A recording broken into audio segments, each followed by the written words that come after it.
तुम्ही जर इंस्टाग्रामवर किंवा यूट्यूबवर जर चॅनल खोलेल होईल तर कृपया करी सन कोणलेच सांगत नका.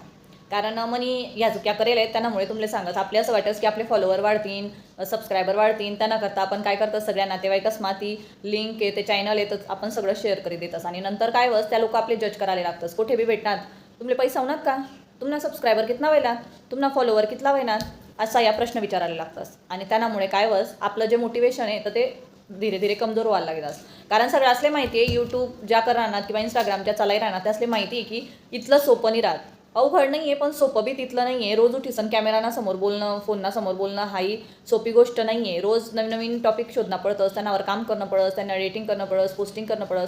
त्यामुळे इथला लवकर सक्सेस काही भेटत नाही. आणि जवळ ह्या लोक इसन आपले विचारतं त्या टाईमला आपलं जे म्हणजे आपण जे इथला यावर राहतच की मी सगळं कर दाखवायचो तर कोणी जर आपले काही असा वेळावाकडा प्रश्न विचारत देतात किंवा काही बोली दिलं तर मजाक उडाई दिली आपला एखादा व्हिडिओने तर आपलं मोटिवेशन जे ना तडून आडे येईजास आणि आपलं सगळं इथलं करेल काम आहे ना खाली येईजास. त्यामुळे चुकी संधी कोणलेच सांगू नये. आणि मला असं वाटतं की पोरणी जातनी जर म्हणजे जर तुम्ही करणार काहीतरी नवीन आणि चांगलं काम जर करणार तर फक्त 2 लोकच नाही परमिशन लेव. लग्न व्हायला नाही होणार तर आपली वडील आपल्या ज्या वडील आहेत त्यासनी परमिशन लेव आणि जर लग्न व्हायला होईल तर फक्त आपली नवरानी परमिशन लेव. बाकी दुनियानं कोण नालेच घाबरू नये. त्यामुळे नवीन चांगलं काम करशात तर फक्त या 2 लोकांनी परमिशन लिहा आणि जर त्यासनी परमिशन शे तर दुसरं कोणलेच घाबरानं नाही आणि आपलं काम चालू ठेवानं. एक दिन तुमले सक्सेस नक्की भेटेल. हा मला अनुभव आहे. त्यामुळे तुम्ही नक्की ऐकजात आणि नक्की तुमनं काम चालू करजात. धन्यवाद.